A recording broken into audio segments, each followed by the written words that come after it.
Oke, baik. Kita mulai kuliah kita malam hari ini. Assalamualaikum warahmatullahi wabarakatuh. Waalaikumsalam warahmatullahi Warahmatullahi wabarakatuh. wabarakatuh. Alhamdulillah, pada kesempatan malam hari ini kita bisa melanjutkan membahas materi kuliah kita yang memang agak ketinggalan dibandingkan kelas reguler pagi ya. Karena memang saya beberapa kali tidak bisa hadir di perkuliahan ini. Tapi insya Allah kita akan kejar. Insya Allah kurang tiga materi terhitung saat ini. Sesuai dengan RPKPS, kita pada malam hari ini saatnya untuk membahas terkait dengan materi risk and return. Ya, materi sudah saya share tadi di grup. Silahkan nanti dipakai untuk bahan belajar. Untuk malam hari ini, monggo nanti sementara ya bisa join dulu di materi yang saya share di komputernya. Semoga akses Google Meet-nya ini dengan komputer sehingga bisa sama-sama saling menyimak materinya juga. Oke, mungkin sebelum kita lanjutkan, ada yang perlu ditanyakan terkait dengan materi di manajemen keuangan kita ini nanti. Belum ada, Pak. Baik. Karena kuliah kita tidak lama lagi akan masuk ke waktu ujian akhir semester. Tidak terasa semester ganjil ini sudah hampir terlalui sampai ujungnya. Ya kalau nggak salah akhir Januari ya. Kita ada pengujian akhir semester. Sehingga kita nanti akan coba mengejar ketertinggalan kita di materi manajemen keuangan ini. Oke, baik. Kalau begitu kita lanjut ke materi kita malam hari ini, yaitu terkait dengan risk and return. Kalau secara definisi, kita bisa mengatakan risk itu adalah risiko, return itu adalah tingkat keuntungan yang kita peroleh. Ya. Keuntungan atas kepemilikan investasi, tentunya begitu. Namun, secara hukum alam mengatakan bahwa high risk, high return, low risk is low return. Ini hukum alamnya, ya. Jadi dimanapun situasinya, yang jelas ketika return yang kita peroleh itu tinggi, maka di dalamnya pasti ada risiko yang besar juga. Dan sebaliknya, ketika return yang kita peroleh itu rendah, ya biasanya risikonya juga rendah. Nah, ini konsep dasar investasi. Jadi siapapun yang bermain dalam bidang investasi dalam bentuk apapun ya, baik itu sektor real, sektor finansial, hukum alam ini pasti akan terjadi ya. Makanya ini menjadi sebuah konsep dasar. Namun seiring dengan perkembangan teknologi, seiring dengan perkembangan keilmuan, maka kita akan mencari upaya bagaimana caranya kita bisa menggabungkan keduanya. Yang mana diusahakan akan memperoleh return yang tinggi, tapi dengan risiko yang rendah. Nah, ini. Jadi, semua orang pada prinsipnya kan memang tidak suka terkait dengan risiko. Kalau bisa risiko itu dihapus. Ya. Tetapi nggak bisa. Risiko itu tidak bisa dihilangkan. Ya. Risiko itu hanya bisa dikurangi. Nah, oleh karena itu, maka kita akan mencari cara. Bagaimana cara mengurangi risiko-risiko ini. Supaya ketika di dalam sebuah proses investasinya nanti kita tidak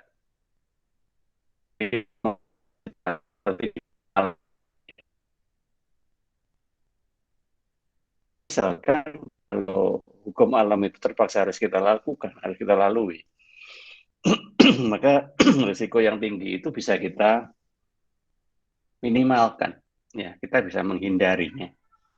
Ya memang di dalamnya ada risiko, tetapi kita harus mencari cara untuk mampu menghindarinya.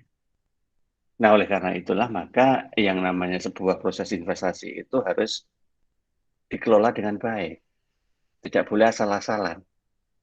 Ya kalau asal-asalan nanti ya tolong diingat tadi hukumnya. Jadi seperti tadi, kalau kita berada pada sebuah objek investasi yang tujuannya untuk memperoleh return yang besar, ya hati-hati karena di situ pasti ada risiko yang gede juga. Nah, oleh karena itu maka kita harus melewati beberapa proses ya supaya investasi itu benar-benar berhasil guna. Yang pertama jelas kita harus menetapkan sasaran. Ya, nanti kita bahas satu persatu ya. Ya, kemudian berikutnya kita membuat kebijakan terkait dengan teknis investasinya. Kemudian yang ketiga kita memilih strategi. Ya, strategi untuk portofolio ya. Portofolio itu secara gampang kita bisa mengartikan bahwa kita akan coba melakukan beberapa investasi sekaligus. Supaya nanti kalau misalkan ada yang mengalami penurunan dari hasil investasinya, setidaknya akan ditutup oleh jenis investasi lain yang sedang mengalami kenaikan. Nah, sehingga strateginya harus tepat nanti, supaya portofolionya tidak turun bareng atau naik bareng. Gitu. Kemudian yang keempat adalah memilih asetnya atau memilih aktiva investasinya. Atau di mana itu? Sektor apa itu? Sektor keuangan atau sektor real? Ya, semuanya adalah aset. Nah, tentunya nanti ada dasar untuk memilih itu semua. Dan pada akhirnya nanti kita nggak boleh berpuas diri. Terus harus kita evaluasi. Kinerja dari investasi itu layak untuk dilanjut atau cukup ditutup sampai di akhir masa kontraknya. Kemudian kita pindah ke investasi yang lain. Nah, ini adalah proses.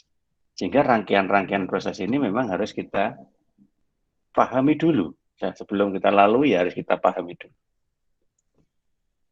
Yang pertama tadi terkait dengan menetapkan sasaran. Artinya memang kita harus punya fokus. Ya, fokus pada investasi itu kita ada di sektor apa. Ya tergantung dari kondisi gitu ya. Kondisi apa? Ya kondisi siapa yang berinvestasi dan kondisi finansial dari yang menjadi investor. Kalau kondisi finansialnya itu tidak besar, ya sudah, ya usah masuk ke sebuah objek investasi yang membutuhkan modal gede. Ya anggaplah masih belajar. Jadi kita melakukan investasinya itu hanya pada hal-hal yang ya, sekiranya mampu kejangkau dari sisi finansial kita saja. Nah, sehingga nanti seandainya ada loss atau rugi sekalipun itu tidak terlalu tinggi. Ya. Nah, sehingga tergantung pada kita nanti sasaran investasinya itu untuk mencari apa. Gitu ya. Nah, oleh karena itulah maka nanti ada beberapa alternatif ya yang tujuannya harus sinkron dengan apa yang kita rencanakan tadi. Ya kan, mau di bidang asuransi atau hanya saving deposito di bank, ya atau kita invest pada perusahaan-perusahaan lain dalam bentuk penyertaan modal. Nah, itu contoh gitu ya. Tapi itu tidak bisa kemudian dipastikan yang paling menarik itu yang mana. Nah, tidak bisa karena sudut pandang masing-masing dalam menentukan daya tarik itu beda-beda. Ya, kalau daya tarik yang ditentukan itu adalah di return dari hasil yang cocok untuk digunakan sebagai sasaran, yaitu investasi-investasi yang mempunyai nilai gede. Tapi sekali lagi, mampukah keuangannya? Nah, atau mencari aman. Ya, kalau mencari aman, ya main aja investasi-investasi yang sifatnya saving. Deposito misalkan. Nah, aman. Karena hampir tidak ada risiko di situ. Nah, ini adalah yang kita pahami. Maka kita akan membuat kebijakan sebagai dasar untuk melangkah. Kemana alokasinya? Misalkan kita sektor real. Oke, sektor real beli tanah. Oke. Beli perumahan. Oke. Ya. Beli emas. Oke. Nah, misalkan begitu. Nah, kemudian nanti ketika kita sudah memperoleh hal-hal seperti itu, maka kita akui itu sebagai instrumen investasi apa. Nah, misalkan kita penyertaan tadi, ya berarti bisa saham, ya pinjaman bisa ke obligasi, rumah bisa real estate, ya dan seterusnya. Nah, ini harus sinkron dengan sasaran tadi. Sasarannya mau kemana, baru kebijakannya ditentukan. Karena kebijakan ini nanti sifatnya mendukung dari sasaran. Nah, sekarang, apakah objek investasinya itu cukup satu aja atau lebih dari satu? Nah, kalau misalkan lebih dari satu, berarti kita harus menggunakan strategi yang namanya strategi portofolio. Ya, di mana portofolio itu adalah sebuah mekanisme investasi yang melibatkan lebih dari satu jenis objek investasi sekaligus. Sehingga nanti kita harus saling memahami bagaimana kondisi atau karakteristik dari objek masing-masing itu. Yang mana tujuannya adalah mampu menghasilkan keuntungan secara merata dengan risiko yang bisa dikendalikan. Nah, ini portofolio. Oleh karena di situ nanti ada dua jenis strategi. Ada strategi yang sifatnya aktif dan ada yang pasif. Kalau aktif bagaimana? Ya, kalau aktif berarti kita harus mencari data sendiri untuk memilih atau menggunakan informasi yang bisa kita gunakan sebagai dasar penetapan strategi portofolionya. Nah, berarti kita harus mampu untuk berportofolio, mampu untuk mencari data, dan mampu untuk membangun analisis. Nah, biasanya orang-orang yang ada di sini itu adalah orang-orang yang memang sudah ya berpengalaman ya di bidang itu, atau setidaknya mempunyai relasi yang mampu untuk membantu. Nah, barulah strateginya itu aktif. Nah, biasanya dari strategi aktif inilah nanti akan menghasilkan banyak sekali keuntungan ya. Karena kita mampu meminimalkan risiko dan menambah return ya, seperti itu. Nah, kemudian strategi yang kedua pasif ya. Pasif itu berarti tergantung dari siapa nanti yang akan mengelola. Misalkan kita taruh aja di reksadana, misalkan begitu. Ya, berarti sing ngelola adalah brokernya reksadana. Kita hanya mendapat informasi aja. Jadi kita hanya wait and see gitu ya, menunggu. Nah, kemudian setelah kita dapat informasi, baru nanti kita ambil keputusan. Ya, seperti itu. Tapi setidaknya sudah ada yang mengelola, sudah ada yang menghitungkan, sudah ada yang mencarikan data. Ya, sehingga kita tinggal menunggu informasi aja. Itu kalau strategi pasif ya. Cuman ya secara risiko strategi pasif lebih gede, secara return strategi pasif lebih rendah. Ya. Nah, kalau sebaliknya strategi aktif, ya secara return dia itu bisa tinggi karena bisa mengendalikan sendiri, tapi secara risiko ya tetap besar. Namun dia mampu menghindari. Nah, ini dalam memilih strateginya. Nah, kemudian kalau sudah kita finalisasi semuanya, barulah kita menentukan aset bersih yang akan kita jadikan objek itu apa.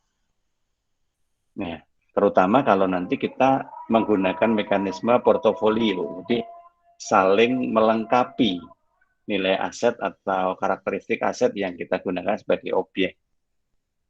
Nah, berarti di sini kita harus benar-benar mampu untuk memastikan objek mana nanti yang mampu untuk digunakan sebagai strategi yang cocok untuk portofolionya. Karena tidak bisa sembarangan objek investasi. Makanya kita harus memilih sesuai dengan persyaratan portofolionya. Kemudian yang kelima adalah evaluasi dan mengukur kinerjanya. Nah, kita mengukur tentunya punya indikator. Jadi indikator apa yang kita pakai untuk mengukur kinerja.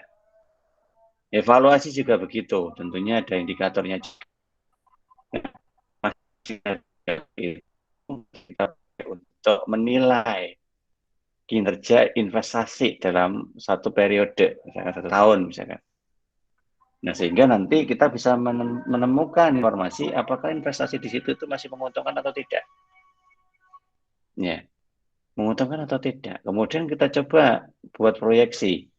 Kalau memang saat ini masih menguntungkan, ke depan masih menguntungkan terus apa enggak?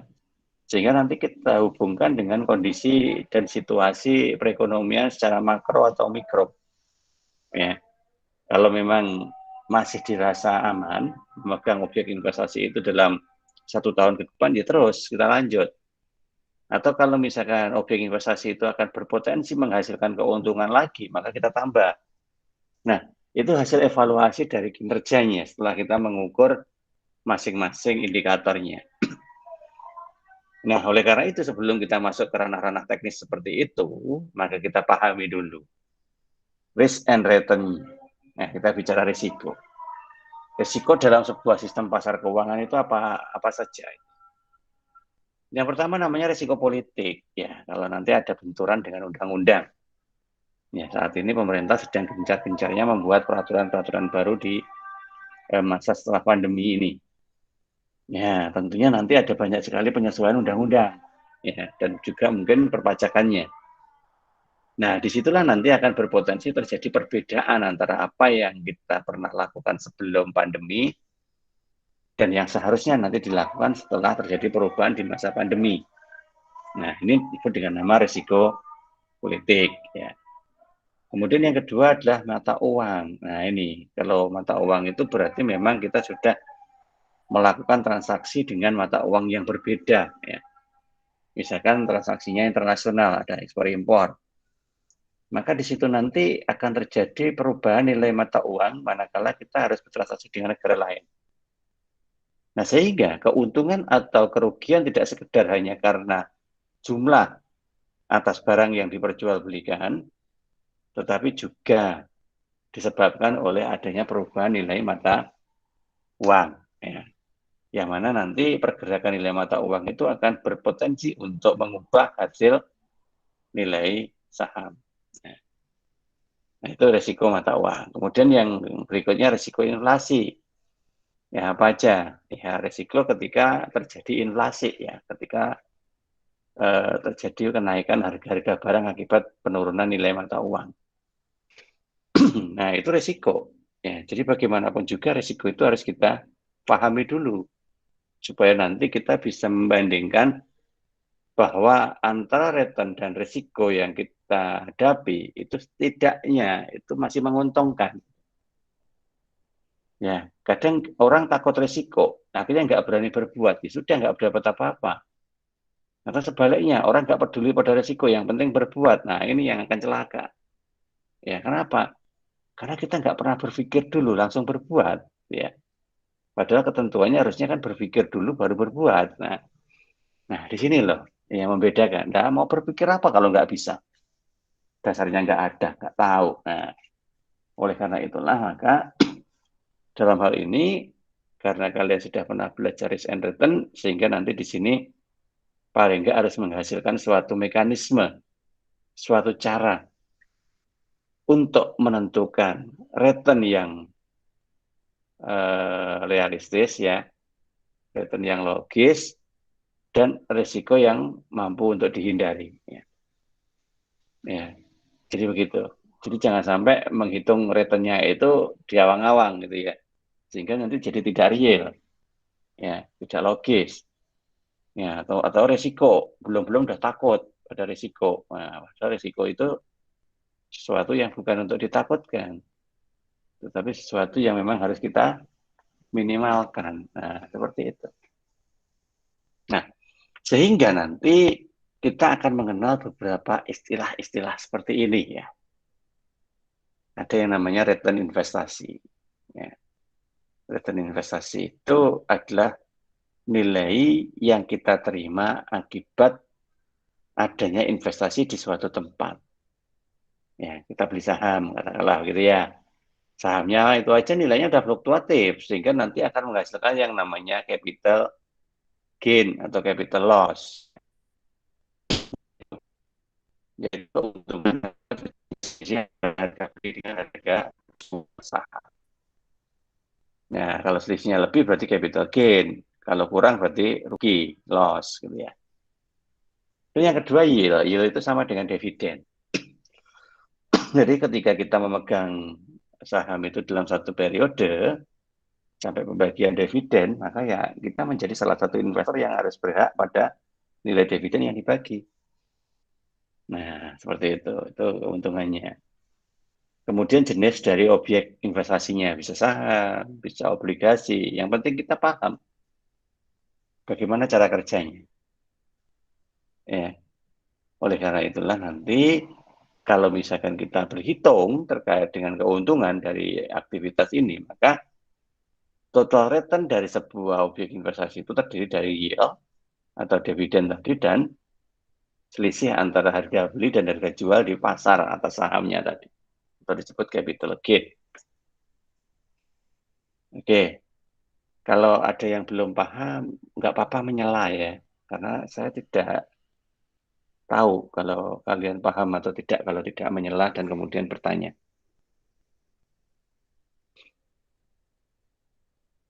Nah, sekarang kita coba identifikasi satu-satu. Risiko apa yang berpotensi terjadi seiring dengan adanya sebuah investasi? Ya, kira-kira inilah.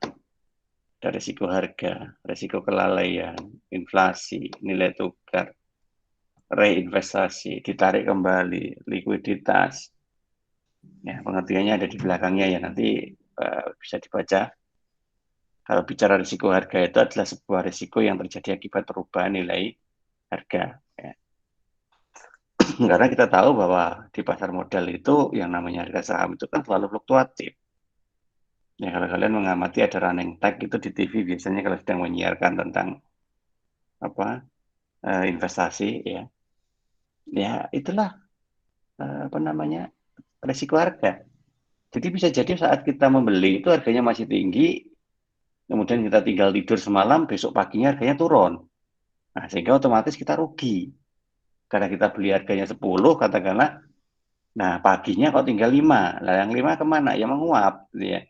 Dan itu sudah nggak bisa dipermasalahkan lagi. Karena udah nggak ada. Nah, itu yang terjadi pada risiko harga. Nah, bagaimana kalau lalai? Ya, lalai namanya juga manusia ya. Lalai itu sebenarnya lebih cenderung ketika salah dalam membangun analisis. Ya, salah dalam membangun analisis sehingga apa yang direncanakan tidak bisa sesuai dengan apa yang diperoleh. Ya, nah ini yang terjadi. Sehingga bisa jadi nanti ada di cash flow misalkan ya. Sehingga potensi cash flow yang kita rencanakan tidak sama dengan potensi cash flow yang ada di lapor. Nah, kemudian risiko berikutnya terkait dengan inflasi. Ya, inflasi tahu ya. Inflasi itu adalah perubahan harga barang-barang akibat kenaikan nilainya. Nah, sehingga di situ nanti ya akan mendorong perusahaan itu untuk mengevaluasi diri, bahkan bisa sampai menutup transaksi jual beli saham. Kenapa? Karena ada kalanya saham itu sudah melejit nilainya melebihi ambang batas normal gitu ya. Jadi antara nilai sahamnya dengan kapitalisasi asetnya tidak seimbang. Ya, karena apa? Ya karena orang itu hanya cenderung percaya pada apa yang terjadi di pasar tanpa kemudian melihat kondisi yang terjadi secara nyata di unit usahanya. Maka berpotensi muncullah sebuah inflasi. Nah, sehingga inflasi itu akan memunculkan terjadinya sebuah risiko dalam investasi. Kemudian yang berikutnya nilai tukar ya tadi sudah saya jelaskan yaitu terkait dengan perubahan nilai mata uang kita rupiah terhadap mata uang negara asing ya. Yang mana perubahannya memang sangat cepat terjadinya. Kemudian risiko reinvestasi. Reinvestasi itu artinya menarik kembali hasil investasi yang sudah dilakukan. Setelah ada sebuah perusahaan itu menjual saham ya. Ternyata sahamnya itu tidak bergerak segitu terus bertahun-tahun dan tidak ada fluktuasinya. Nah, sehingga perusahaan ingin membangun fluktuasi dengan meningkatkan perform dari usahanya. Dikenal dari situ akhirnya dari aset perusahaan itu bertambah gitu ya. Nah, tetapi ketika saham itu sudah berada di pasar, maka nanti akan jadi masalah. Ya, karena penambahannya itu cepat.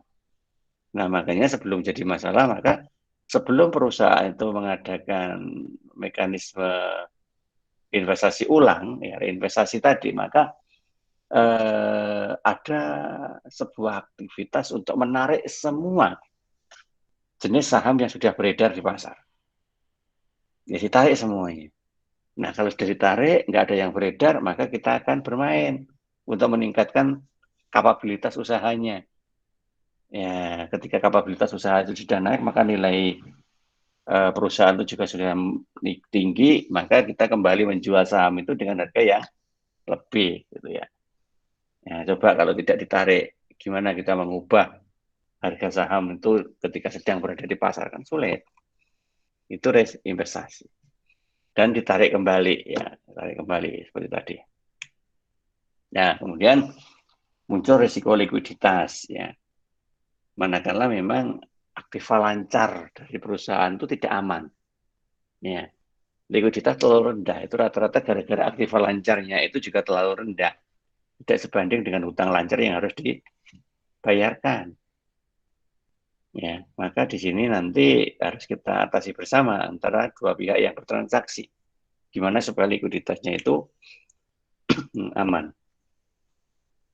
Nah, sekarang bagaimana teknis untuk menghitung risiko? Sebenarnya ada dua caranya ya, ada dua. Yang pertama namanya standalone, yang kedua namanya portofolio. Tapi mohon maaf, saya tidak menjelaskan yang portofolio ini di sini. Itu satu pertemuan tersendiri harusnya kalau kita bicara terkait itu. Ya, karena waktunya juga pas-pasan, kita akan bicara satu metode aja, yaitu standalone base atau risiko tunggal. Yang disebut risiko tunggal itu artinya apa sih? Artinya risiko itu hanya mengenai pada satu objek investasi saja. Sedangkan kalau portofolio itu karena objek investasinya itu banyak, maka risiko itu bisa saling mengenai beberapa objek investasi. Nah, oleh karena itu di standalone itu biasanya kita hanya mengambil atau menghitung risiko pada masing-masing unit usaha itu satu persatu. Walaupun kita punya 4 gitu ya, tetapi kita ngitungnya si A dihitung duluan, B dihitung duluan. Jadi begitu. Tidak bisa digabung. Kalau portofolio bisa digabung. Ya, tapi kalau standalone tidak bisa. Nah, sebelum kita menghitung, kita pahami dulu ada berapa tipe risiko dalam portofolio itu ya. Ada dua. Yang pertama adalah disebut diversible risk, dan yang kedua adalah market risk. Ya. Diversible risk itu risiko bawaan gitu ya.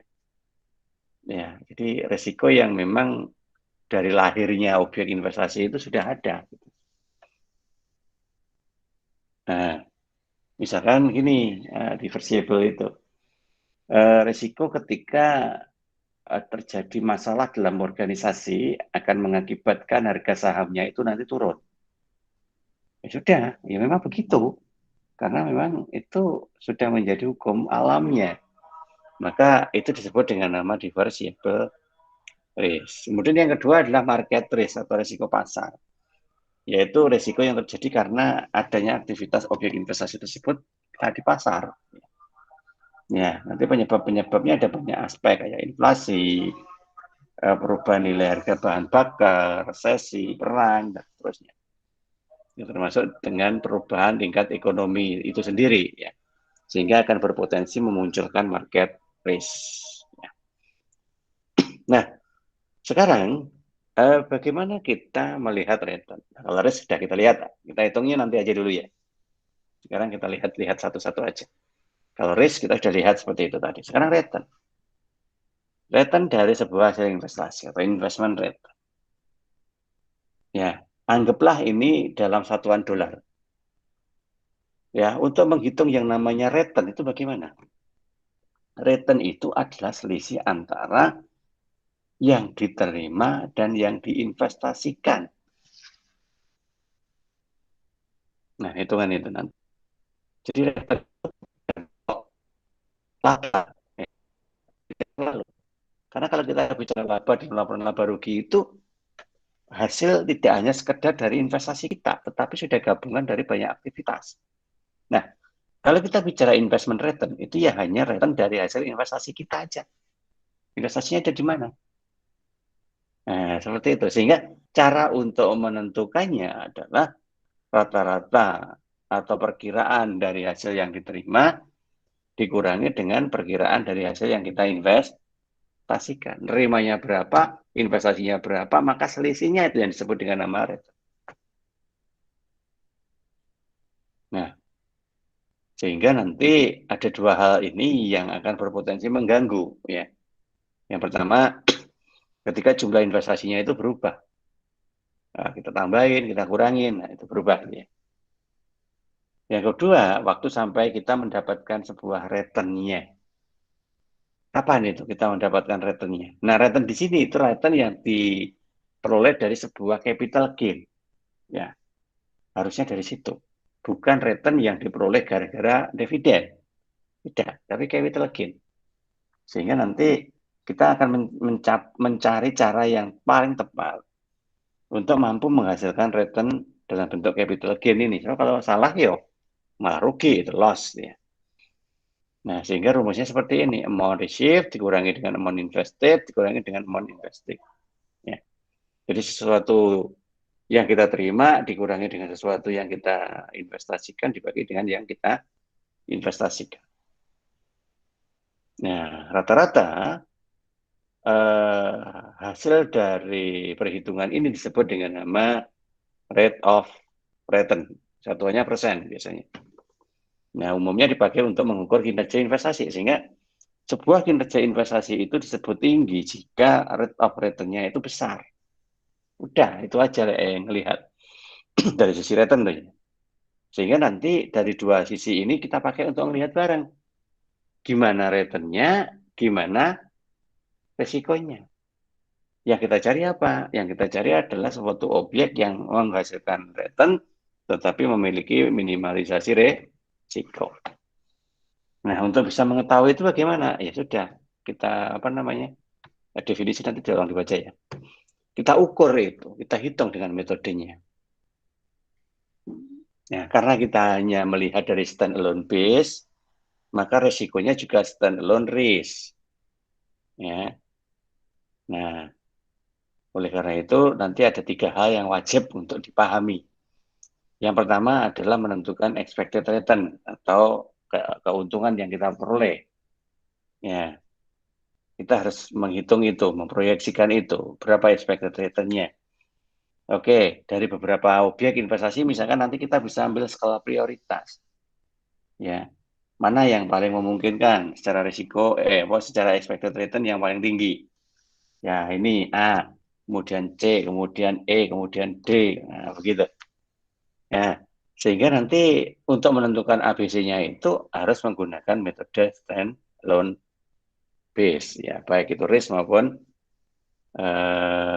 return. Ya. Kemudian untuk risk-nya itu kita menghitung dengan menggunakan deviasi standar. kita bicara konteksnya dulu ya, nanti kita lihat contohnya.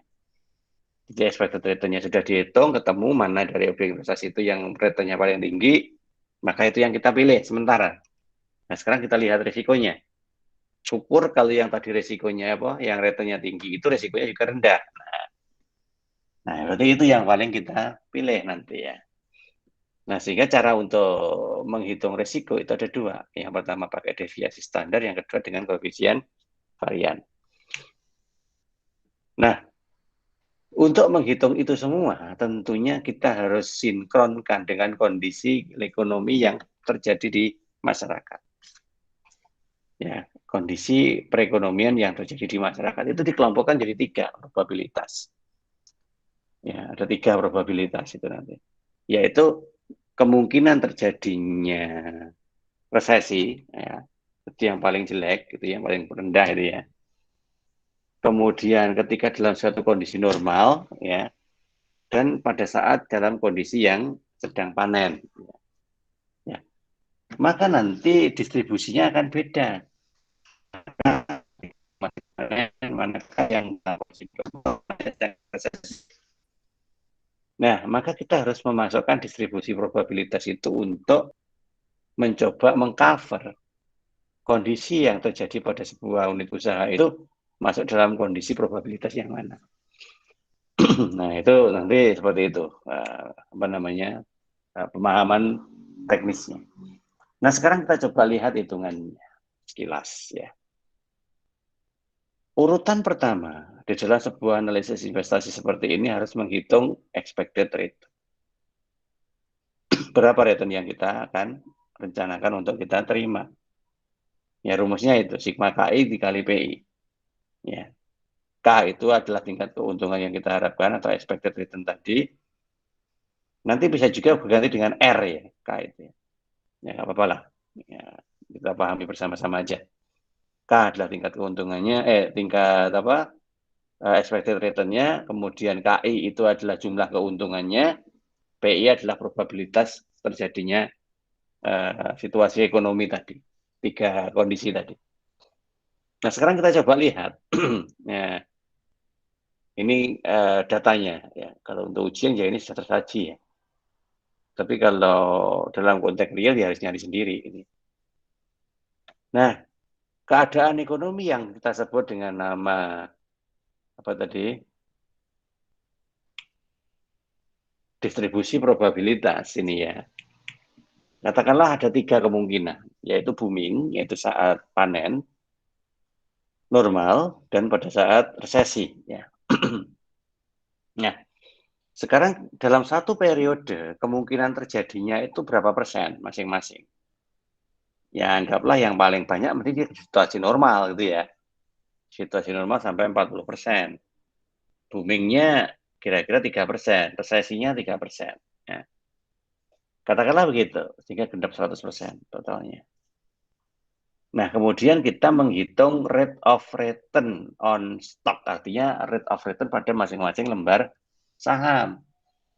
Ya, ternyata berdasarkan dari data rate of return-nya, PT Wing pada saat booming itu mengalami keuntungan sebesar 100%. Ya, 100% itu berarti 2 kali lipat keuntungannya. Tapi pada booming, itu di Wing. Tapi di Indofood enggak, cukup 20% aja. Masih booming, ya hanya 20% gitu ya. Di situasi normal, PT Wing itu sampai mampu 15%. Sama dengan Indofood. Tapi di sisi resesi ini yang membedakan. Wing tidak support dengan resesi. Sehingga ketika benar-benar terjadi resesi, Wing langsung down. Ya. Dia defisit sampai 70%. Tapi tidak di Indofood. Dia turun sih, tapi hanya sedikit. Sehingga nilainya masih dalam 10%. Nah, coba kita lihat sekilas rate of return on stock pada masing-masing perusahaan ini.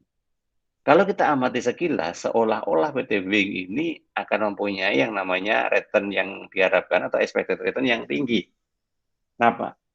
Ya karena saat booming mampu mencapai 100%, padahal di Indofood hanya 20% aja.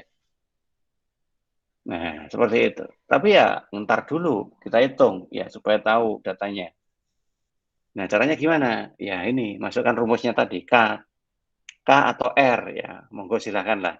Ada beda memang. Beda buku, beda sebutan ya.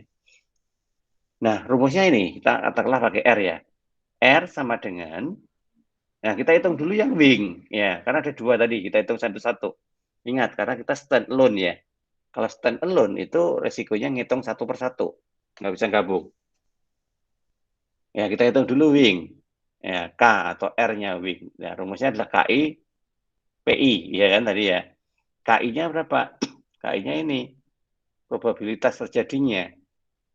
Ya, karena kita ngitung wing, ya, ini maka probabilitas kejadiannya adalah 100% dikalikan PI-nya 0,3 ditambah dengan 15% dikali 0,4 ditambah dengan negatif 70% dikali 0,3. Nah, silakan nanti dihitung sendiri ya. Anggaplah ketemu 15% gitu ya. Itu untuk wing. Nah, sekarang Indofood. Coba Indofood gimana? Nah, masukin. Ya. Itu. Nah, ternyata ataupun Indofood itu mengalami return sebesar 15% rata-rata. Ya. Ya sama gitu ya. Tapi kalau dilihat data kayaknya kan kayaknya gedean wing ya. Ya, tetapi ternyata ketika dihitung pakai expected return sama hasilnya. Ya. Dan itu tidak mesti sama loh ya, itu kebetulan aja Wing dan Indofood dan kemudian ketika dihitung itu datanya mirip gitu ya, sehingga hasilnya sama. Oke, nah rumus ini tadi adalah rumus stand-alone base yang dipakai untuk menghitung expected return. Jadi kalau nanti diminta untuk menghitung expected return, maka ini rumusnya. Ya, ini tadi ya. Cara contohnya seperti ini. Ya, nanti tinggal disesuaikan aja, dicari data-data yang memang kita butuhkan untuk dimasukkan ke dalam rumus ini, KI dan PI tentunya ya. Nah, karena ada 3 kondisi ekonomi, maka ya dijumlahkan. Ya. Kemudian dilihat nilainya berapa. Nah, kemudian yang kedua,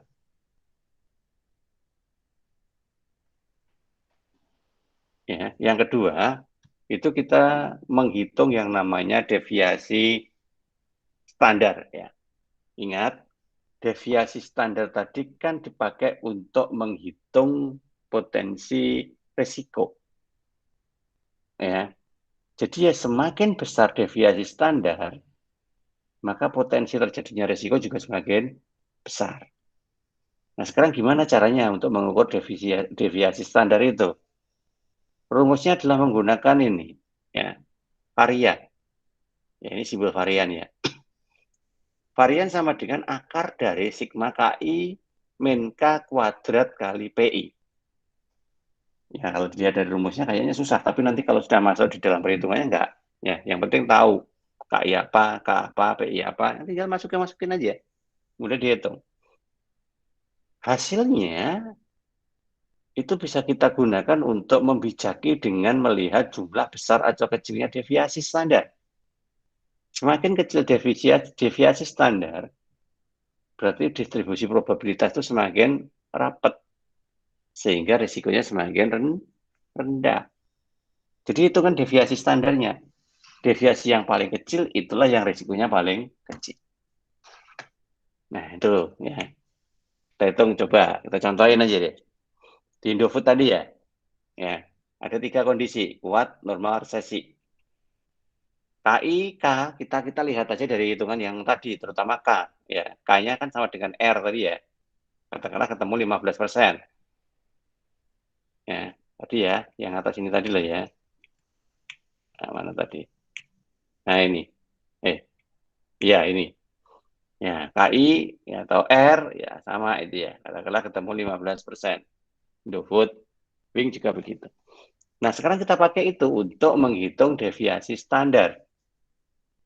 Kita ambil punya Indofood misalnya. Nah, ada 3 jenis kondisi, kuat, normal, resesi. Sekarang kita masukin KI min K-nya. KI-nya 20, ya, bisa nyari ya di sini tadi ya. Nah, ini Indofood ya, KI-nya 20 pada saat booming. Dikurangi dengan 15. Ya, kenapa kok 15? Kenapa kok 15? Masih ingat? Ya, karena hitungan dari R-nya atau KI. Ya, itu tadi ya. Ini 15%. Ya, masukinnya di situ. 20 min 15, 5. 15 min 15, 0. 10 min 15, 5. K-nya udah ketemu. Nah, sekarang kita kuadratkan. 5 kali 5, 25. 0 kali 0, 0. 5 kali 5, 25. Negatif jadi positif. Nah, ini KI min K kuadrat. Nah, sekarang kita kalikan PI. 25 kali PI-nya 0,3, jadi 7,5. 0 kali PI-nya 0,4, 0. 25 kalikan PI-nya 0,3, 7,5. Tambahkan 15. Nah, terus berarti varian kuadratnya 15. Kalau itu varian gimana? Di akar. Ya. Karena tadi rumusnya ada akar. Nah, ini akar ya. Makanya kalau sudah ketemu hasilnya kita akar. Varian kuadrat adalah 15, maka akar dari 15 berapa? 8,7. Itu deviasi. Kita berisiko dari rata-rata seluruh investasi yang dilakukan di PT Indofood dengan 3 kondisi kejadian itu mampu menghasilkan risiko sebesar 3,87%. Nah, sekarang bandingin dengan Wing. Ya, masukin lagi ya, nggak usah saya jelaskan lagi ya ini ya. Kuadratkan, kalikan PI. PI-nya sama 0,3, 0,4, 0,3. Ketemu ini dijumlah ketemu 4.335. Itu varian kuadrat. Nah, itu kalau di akar berapa? Oke, di akar katakanlah ketemu 65,84. Nah, sekarang bandingin. Kita kan cuma dua ini. Bandingin antara yang terjadi di Wing dan yang terjadi di Indofood secara risk. Ya, karena risknya menggunakan deviasi standar dengan aturan risk yang paling kecil adalah yang berasal dari deviasi paling rendah. Ya kan? Nah, deviasi paling rendah punya siapa? Nah, ini ternyata punya si Indofood, ya kan? Karena menghasilkan 3,87. Ya, sedangkan yang punyanya Wing itu sampai 65,84 sehingga gede. Sehingga dapat kita simpulkan resikonya Wing itu lebih tinggi daripada resikonya Indofood. Nah, nanti bisa dibaca di situ. Ya, ada yang mau bertanya? Silakan. Pak, maaf, itu standar deviasi itu mungkin nggak ya kalau nilainya minus? Minus. Mungkin saja. Mungkin saja. Ya, karena terjadinya bisa jadi apa namanya? Ini K-nya itu juga minus. Bisa jadi begitu. Ya, terutama penyebabnya adalah hasil hitungnya tadi. Jadi ketika kita menghitung ini, ya R, saya kan ya, R juga bisa, K juga bisa, terserah ya. Ini kan tergantung data ya. Nah, tergantung datanya. Kalau misalkan data dari hasil hitung R itu ternyata sampai minus, berarti kan returnnya nggak akan kita peroleh. Udah, rugi gitu aja, wes. Nggak ada return. Ya, ya sampai di sini paham ya. Jadi Yap. potensi potensi yang memungkinkan itu sampai ke minus itu pertama penyebabnya adalah hitungan K atau R ini tadi. Yang kedua adalah ini rate of return on stock-nya. Ya ini. Ya ini mungkin saja ini sampai minus ya terutama ketika terjadi resesi. Nah, dua kemungkinan ini nanti kalau bergabung bisa saja menghasilkan sebuah deviasi standar yang minus. Tetapi sebenarnya itu nggak perlu dihitung sampai deviasi standar. Kenapa? Karena dihitung di expected return-nya saja ketika sudah minus, nggak perlu dilanjut. Gitu. Kenapa kok nggak perlu dilanjut? Nggak sudah. Uang dihitung dari return-nya aja sudah minus, ngapain dilanjut? Berarti itu jelas-jelas rugi. Ngapain kita mau invest di situ? Ya kan? Karena tadi kita kan berpikir dari dua sisi kan. Yang pertama dari return-nya, yang kedua dari resikonya. Tujuannya kita membuat sebuah prinsip baru yaitu gimana caranya menghasilkan return yang tinggi dengan resiko yang rendah. Nah, sekarang ketika kita menghitung R atau K, itu kan berarti kita menghitung return. Nah, saat kita menghitung return aja sudah minus, ya sudah. Ngapain perlu dilanjut? Nggak perlu. Itu sudah jelas bahwa perusahaan itu akan rugi. Nah, sehingga oke deh, sisihkan dulu perusahaan itu. Nggak menjadi bahan untuk pertimbangan berikutnya.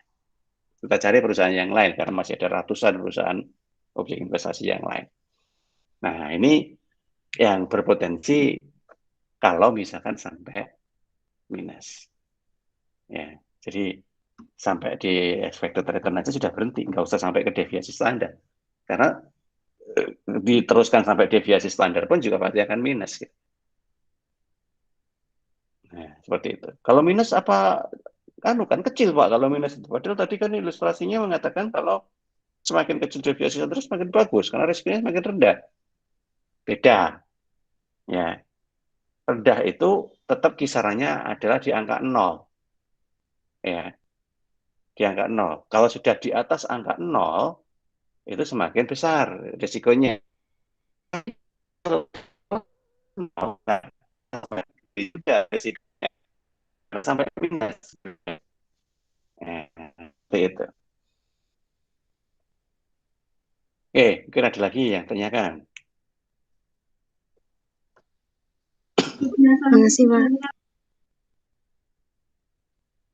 Oke, sekarang berarti kita lanjut untuk menghitung koefisien variasi. Apa bedanya dengan tadi?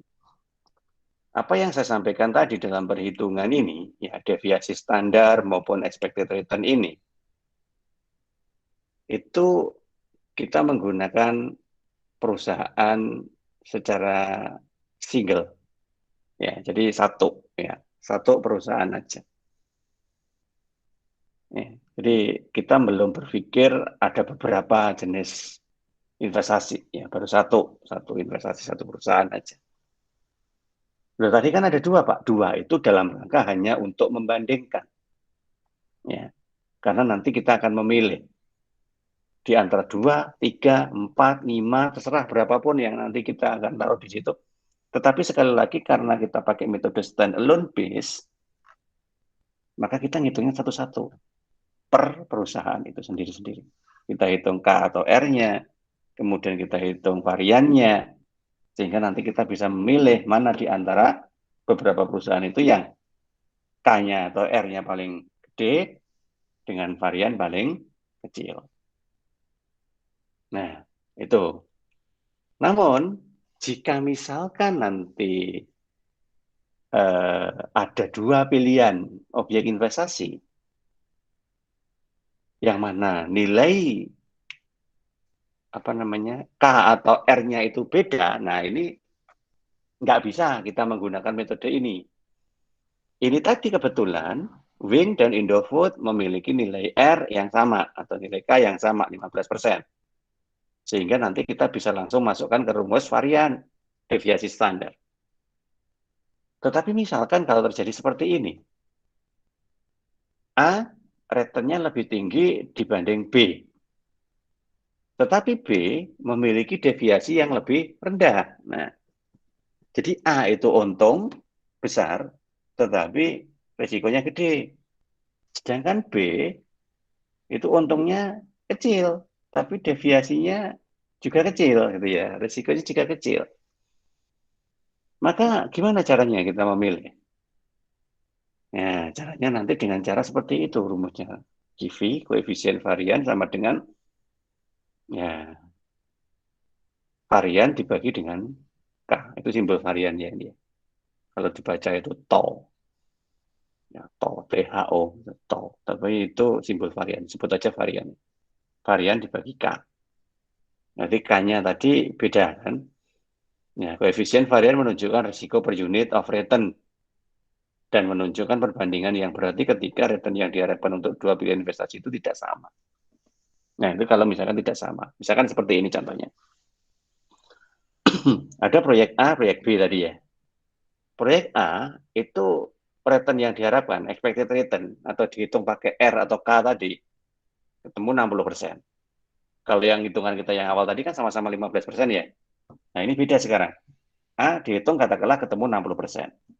Tapi B itu dihitung cuma ketemu 8%. Nggak sama, wes. Nah, kalau nggak sama, maka nggak bisa pakai rumus yang tadi. Ya, rumus varian ini tadi nggak bisa. Deviasi standar ini nggak bisa dipakai. Ya, kita ngitungnya pakai ini sekarang. Ya. Nah, kemudian hasil hitung deviasi standarnya mengatakan kalau A itu 15%, B 3%. Nah, deviasi standar itu sama return yang diharapkan itu cara ngitungnya gimana? Sama. Ya. Nah ini. Kalau expected return ngitungnya ya pakai rumus ini tadi, ya, kayak ini contohnya seperti tadi. Sedangkan kalau variannya atau deviasi standarnya ngitungnya ya sama seperti ini. Ya, tetapi ini dihitung sendiri-sendiri, tidak bisa digabung bersama-sama. Ya, contohnya seperti ini, ngitung sendiri begitu. Nah, sehingga katakanlah ketemu data seperti ini. Ya. Nah, sehingga untuk memilih A sama B itu gimana caranya? Ya, karena ini sama-sama keunggulan yang A itu lebih besar, ya, tapi variannya besar, yang kecil, tetapi deviasinya kecil. Nah, sekarang gimana cara ngitungnya? Ya itu tadi, ya varian dibagi K. Ya sudah, variannya berapa? 15 dibagi 60 ketemu 0,25. Ini 3 dibagi 8 ketemu 0,37. Nah, lihat 0,37 itu kan lebih besar dari 0,25. Ya kan? Sehingga artinya apa? Sehingga artinya sebenarnya 0,37 miliknya B itu lebih berisiko dibanding yang A. Ya kan? Sudah returnnya sedikit, ya toh. Walaupun deviasi standarnya terlihat kecil, tetapi justru dia lebih berisiko. Kenapa? Karena kita harus membandingkan antara deviasi dengan return. Nah, ini jika begitu, kelihatan deviasinya kelihatannya gede, tetapi returnnya juga gede. Namun ketika kita bandingkan antara deviasi dengan return, itu menghasilkan varian yang lebih kecil dibandingkan yang B. Nah, sehingga dalam konteks seperti ini kita akan memilih proyek A. Karena apa? Karena proyek B lebih berisiko dibanding proyek A. Nah, sehingga kalau kita tidak menghitung pakai koefisien variasi, maka kita akan terjebak memilih yang B. Kenapa? Risikonya rendah. Ya nggak apa-apa deh, hasilnya kecil. Tetapi kan yang penting risikonya rendah. Siapa bilang? Karena risiko itu tidak dihitung secara sendirian. Karena ada dua proyek tadi. Ya kan? Sehingga kita akan melihatnya sebagai pembanding. Oleh karena itu kita akan mengasumsikan risiko itu kita banding dengan return. Berarti deviasi dibagi dengan return. Nah, ternyata hasil hitungnya lebih gede daripada A. Nah, seperti itu. Oleh karena itu, kita lebih memilih proyek A karena koefisien variasinya lebih rendah daripada proyek B. Oke, itu ya. Bisa dipahami? Bisa, Pak. Oke, baik. Untuk portofolio, ya mohon maaf, saya belum bisa bercerita lebih ya. Portofolio itu sebenarnya satu mata kuliah tersendiri, gitu ya. Satu mata kuliah, bukan satu pembahasan loh ya. Satu mata kuliah tersendiri, manajemen portofolio namanya. Nah, sehingga panjang banget sebenarnya kalau mau bercerita terkait portofolio, apalagi kalau dasar-dasarnya belum menguasai. Maka dari itu, sementara ya kita pahami dulu secara pengertian aja deh. Apa itu portofolio? Nah, ini kombinasi dua atau lebih objek investasi. Ya, misalkan Telkom, Indosat, Indofood itu gabung jadi satu. Nah, pertama gimana kita menentukan masing-masing ini? Kenapa kok kita pilih Telkom? Kenapa kok Indosat? Kenapa kok Indofood? Tentunya kita menggunakan analisis standalone base yang di depan tadi dulu. Biasanya kita ngambil pertama kali itu acak. Ya, sesuai dengan feeling aja deh. Nah, setelah kita ambil secara acak, kita kumpulkan datanya, kemudian kita hitung pakai standalone base terkait dengan risk and return-nya. Prinsipnya adalah return tertinggi dengan risk yang rendah. Oke, katakanlah ada 3. Telkom, Indosat, Indofood. Nah, sekarang sudah jalan, dah nggak masalah, sudah jalan karena standalone tadi kan dipakai hanya untuk di depan, untuk menentukan objek investasi apa yang akan kita gunakan. Nah, kalau sudah gimana? Ya jalan-jalan aja. Cuman dalam proses perjalanannya itu, kalau itu tidak dikawal, maka kita tidak akan memperoleh keuntungan sebagaimana yang kita hitung di depan tadi. Namun, karena sekarang itu sudah lebih dari satu objek investasi, maka standalone base sudah nggak mampu dipakai untuk membackup-nya. Oleh karena itu, untuk membackup proses perjalanan dari investasi ketiga objek ini, menggunakan investasi portofolio. Jadi manajemennya nanti manajemen portofolio. Sehingga tujuannya tetap bagaimana meminimumkan risiko dari ketiganya secara merata, ya, dan menentukan return yang tinggi dari ketiganya secara bergantian. Ya. Karena begini, bisa tinggi, tinggi, apalagi Indofood yang sudah beda sektor, makanan ini kan, kalau Telkom Indosat telekomunikasi. Nah, sehingga secara garis besar kita hanya membayangkan bahwa kita berusaha untuk menemukan objek investasi di mana yang satu itu lagi tinggi digunakan untuk menutup satunya lagi yang lagi turun. Nah, oleh karena itu, maka untuk bisa menentukan strategi portofolio yang tepat, ya pakai analisis portofolio dulu. Untuk bisa memastikan situasi mana dan dari jenis saham mana yang berpotensi turun, dan situasi mana atau jenis saham mana yang berpotensi naik. Sehingga nanti kita akan mencoba melihat kondisi naik turunnya itu dalam situasi yang bersamaan. Sehingga pada saat yang satunya itu lagi naik, mungkin yang satunya lagi turun, sehingga yang turun itu bisa backup dengan yang naik, dan sebaliknya nanti bergantian. Nah, untuk bisa memilih bahwa perusahaan yang satu turun kemudian yang satu itu bisa naik, iya pakai dengan manajemen portofolio. Nah, sementara itu dulu untuk pemahaman portofolionya. Karena untuk perhitungan portofolio itu terlalu panjang.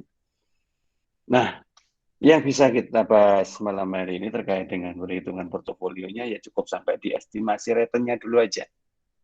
Ya, karena bagaimanapun juga portofolio itu harus kita perhitungkan returnnya berapa. Maka rumus yang digunakan adalah seperti ini, B dikali E pada posisi R. Ya, kita masukkan aja ya, pakai contoh ya. Katakanlah begini, ada portofolio dari 3 jenis saham, ABC, DEF, GHI. Oke, 3 jenis perusahaan, ya, katakanlah gitu ya. Nah, hasil hitung expected return-nya tadi, K atau R tadi, ABC itu expected return-nya 15%, DEF itu 20%, GHI itu 25%. Nah, ketemu seperti itu, katakanlah ya. Cara ngitungnya tadi ya, yang K atau R tadi ya. Oke, nah sekarang kita akan mencoba memastikan dari seluruh uang yang kita miliki untuk investasi di 3 objek itu tadi, gimana cara kita membagi alokasi dari dana yang kita miliki ke masing-masing objek.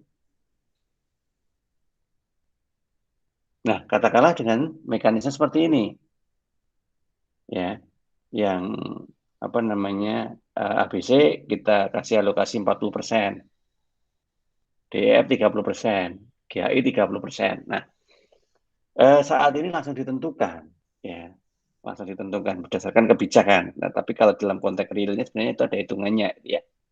Ya sudah, kita bijakin aja katakanlah, oke, yang ABC nanti tak alokasikan dari seluruh dana saya itu 40%-nya. DEF dan GHI masing-masing 30%-nya. Nah, setelah dua data itu kita bisa temukan, maka kita bisa menghitung yang namanya return. Ya, expected return-nya. Expected return dari rata-rata ketiga jenis objek investasi itu. Kalau yang tadi ini kan expected return per masing-masing, ya kan? Nah, kalau yang ini kan per masing-masing. Nah, sekarang karena kita bicara portofolio, berarti 3 objek investasi itu harus kita jadikan satu. Berapa returnnya? Nah, maka caranya seperti ini.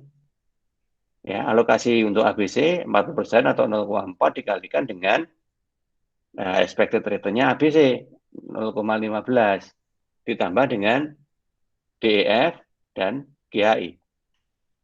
Ya, jadi persentase investasinya itu nanti masuk dipakai untuk penghitung return. Ya. Jadi tidak hanya return di masing-masing kemudian kita rata-rata, tidak. Kita harus ikutkan juga alokasi dana yang kita investasikan di masing-masing objek.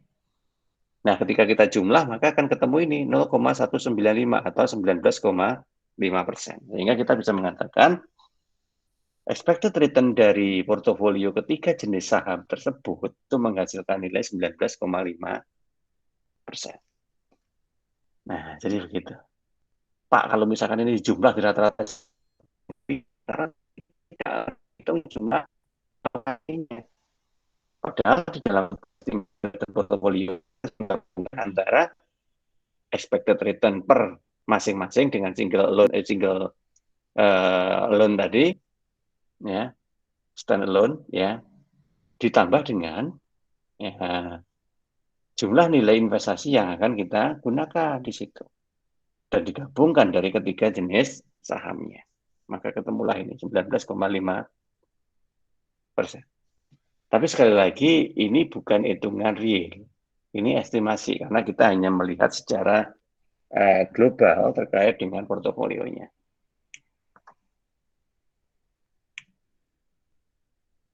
Ya, nanti bisa dibaca ya. Inilah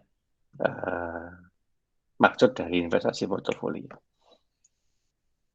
Nah, setelah kita bisa mengetahui estimasi return-nya, ya, dengan cara seperti itu tadi, maka kemudian kita bisa menghitung yang namanya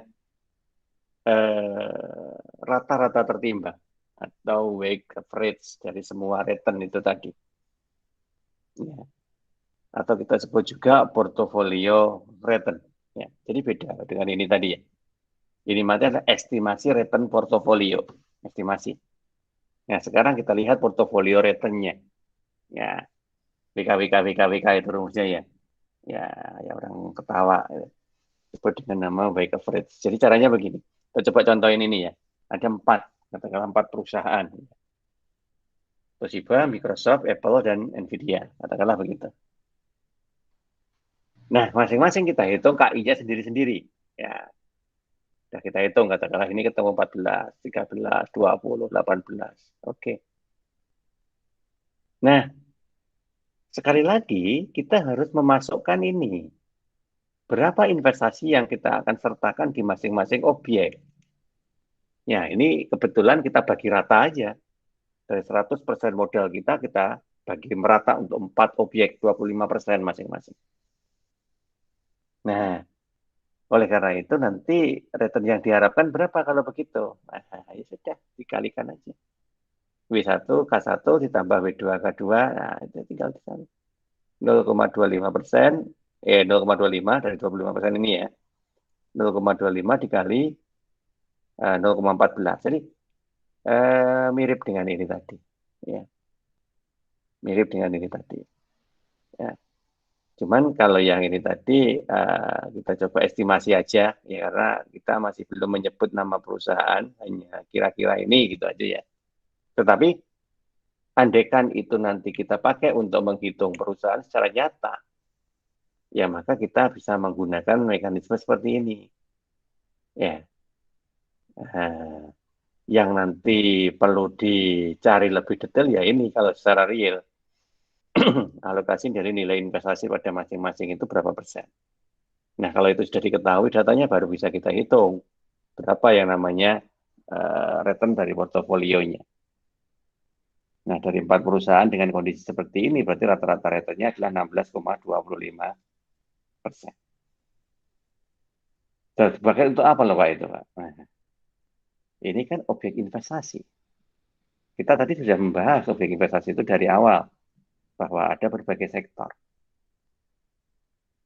Nah, masing-masing sektor itu pasti akan menghasilkan. Karena hasil itulah yang menjadi tujuan melakukan investasi. Tentunya prinsipnya seperti tadi. Gimana caranya kita memperoleh hasil yang paling tinggi dengan risiko paling rendah. Nah, sekarang kita objeknya kita banding-bandingin. Kalau ditabung bagaimana, kalau di obligasi gimana, kalau di saham bagaimana. Nah, anggaplah ini tadi di saham.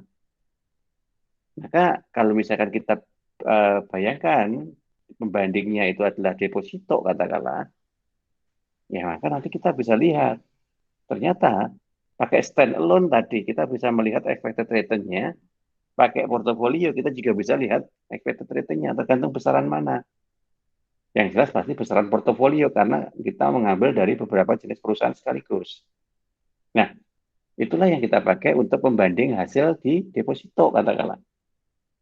Nah, deposito berapa persen? Nah, jadi begitu. Nah, oleh karena itulah maka nanti dasar untuk pengambilan keputusan objek atau berdasarkan dari kondisi seperti itu. Oke, sampai di situ dulu. Ada yang perlu dijelaskan, ada yang perlu ditanyakan? Monggo silakan.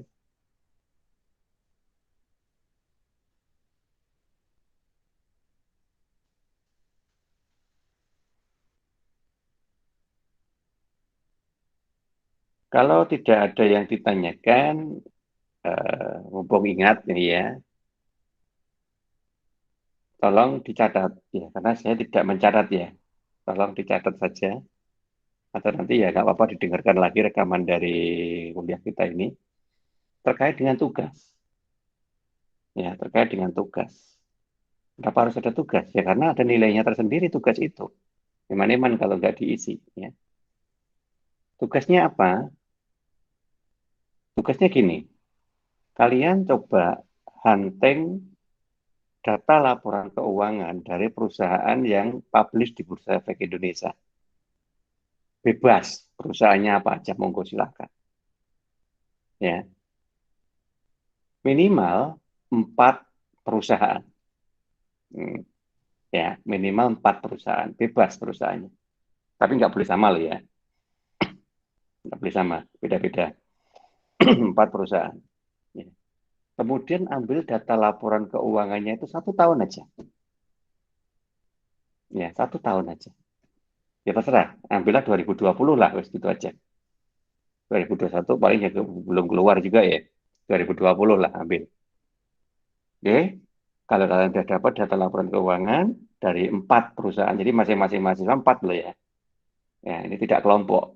Masing-masing ini, anggotanya cuma berapa? 8 aja kok. Ya, 4 perusahaan, ambil 1 tahun. Oke, nah kalau sudah, coba dengan metode stand alone base tadi, hitungan. Ya, dari 4 perusahaan tadi hitungan. Manakah yang memiliki expected return tertinggi dan risiko terendah? Ya, nah risiko terendahnya ngitungnya pakai apa, Pak? Silakan. Expected return-nya ngitungnya pakai R atau KI tadi. Ya, sedangkan untuk apa namanya risk-nya ya boleh menggunakan varian tadi atau juga boleh menggunakan ini koefisien variasi. Monggo, silakan. Tapi kalau koefisien variasi tetap returnnya harus ketemu dulu, deviasinya juga ketemu dulu. Ya, oke. Tapi lebih baik kalau saran saya pakai ini aja deh. Ya ini, deviasi standar aja. Ya karena kita ngitung satu-satu. 4 perusahaan itu kita hitung satu-satu aja. Karena kita pakai standalone. Ya, jadi data laporan keuangan sudah ketemu 4 4 perusahaan. Kemudian kita hitung ininya, ya apa namanya return yang diharapkan. Nah, probabilitasnya gimana? Probabilitasnya samakan dengan ini aja. Ya, probabilitasnya samakan dengan ini. Oke. Nah, kemudian nanti coba dihitung berapa nilai apa namanya expected return-nya. Kemudian juga hitungan berapa nilai deviasi standarnya. Datanya nanti disamakan dengan ini aja. Ya, ini. Nah, rate of return-nya bagaimana? Kalau probabilitasnya sama, oke, nggak apa-apa, 3 kejadian ini ya. Nah, rate of return-nya bagaimana? On stock. Nah, nah inilah yang kalian nanti ambil di data laporan keuangan itu. Ya, karena cuma 1 tahun ya, karena cuma 1 tahun itu sebenarnya agak sulit juga ya. Agak sulit juga untuk gini aja deh. Tadi kan ada 4 perusahaan ya, ada 4 perusahaan. Nah, pertama nanti carinan yang labanya paling tinggi, ya, labanya paling tinggi. Katakanlah ada perusahaan A, B, C, D. Dari A, B, C, D itu laba paling tinggi berapa? Misalkan seperti yang kedua adalah B, kemudian punya D, punya A, misalkan begitu. Nah, kalau sudah kalian urutkan, nanti coba buat persentase selisih. Ya, prosentase selisih antara laba yang tertinggi dengan laba yang di bawahnya. Ya, selisihnya itu berapa rata-rata? Ya, selisihnya itu rata-rata berapa? Dari 4 perusahaan tadi selisihnya rata-rata berapa? Nah, kemudian selisih itu tadi, ya selisih kan tadi ada 3 kan kalau begitu kan? Karena selisih perusahaan A dengan B berapa? Selisih B dengan C berapa? Selisih C dengan D berapa? Nah, kan gitu kan ya. Nah, itu nanti gunakan untuk menentukan rate of return-nya di masing-masing, ya, di masing-masing. Nah, sehingga nanti akan ketemu nilainya, ya, akan ketemu nilainya. Nah, masukkan di situ. Oke. Nah, itu nanti kalian pakai untuk menghitung yang namanya expected return ini tadi, pakai KIPI ini, ya, ya, KIPI. Oke. Nah, kemudian kalau sudah baru dihitung deviasi standar masing-masing. Nah, kemudian carinan berdasarkan urutan A, B, C, D tadi, urutannya mana yang expected return-nya paling tinggi, deviasinya paling kecil. Nanti diurutkan, gitu ya. Yang misalkan punya C dulu, baru punya B dulu, baru D, baru A, misalkan begitu. Ya, cukup begitu aja. Ya, coba itu sekaligus untuk latihan, sekaligus juga untuk penugasan. Ya, oke. Saya tunggu apa namanya komentarnya setelah kalian mencoba. Ya, setelah kalian mencoba. Jadi kalau belum mencoba itu nanti kan mestinya bingung dulu. Tetapi kalau sudah mencoba itu nanti baru ketemu, oh gini, harus begini, harus begini, harus begini. Oh ya sudah ketemu. Nanti kalau ada masalah baru dikomunikasikan. Oke, jadi seperti itu. Pak, berarti itu nanti ada itu tadi kan kalau dicontoh dua perusahaan yang dibandingkan. Itu nanti jadi ada 4 gitu ya. Ya, ininya jadi 4. Nah, ininya ada 4. Ya, coba aja. Ya terserah lah perusahaan apa mau lah, bebas. Ya, bebas. Yang mungkin kalian bingung, ya ini aja, di menentukan rate of return on stock-nya ini. Nggak apa-apa.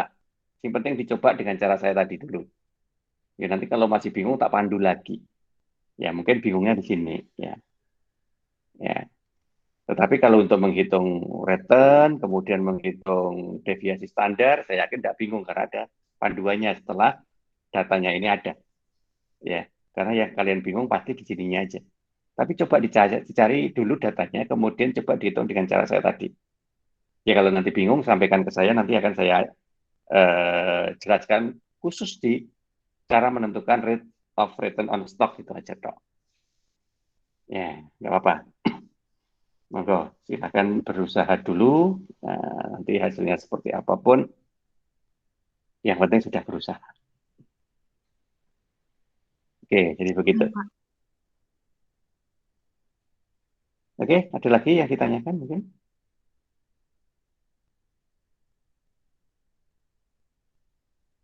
Kalau belum ada, ya sementara kita cukupkan sampai di sini untuk kuliah kita malam hari ini. Jangan lupa untuk absen ya. Ya, mumpung masih buka absennya, nanti jam 21 akan close. Ya, dan insya Allah kita ketemu lagi untuk menyelesaikan materi kita manajemen keuangan di 2 pertemuan lagi. Ya, insya Allah 2 pertemuan lagi. Karena secara jadwal di RPKPS, hari ini kita masuk di pertemuan ke-10. Ya. Jadi kalau ada 12 kali materi ya, setelah ada 2 materi lagi lah. Oke, mungkin begitu yang kita bisa bahas pada malam ini. Terima kasih untuk semuanya. Kita cukup untuk pembahasan kita di manajemen keuangan malam hari ini. Insya Allah kita ketemu lagi di pembahasan materi berikutnya. Oke, terima kasih untuk semuanya. Semoga bermanfaat. Kita akhiri. Assalamualaikum warahmatullahi wabarakatuh. Waalaikumsalam warahmatullahi wabarakatuh. wabarakatuh. Waalaikumsalam warahmatullahi wabarakatuh.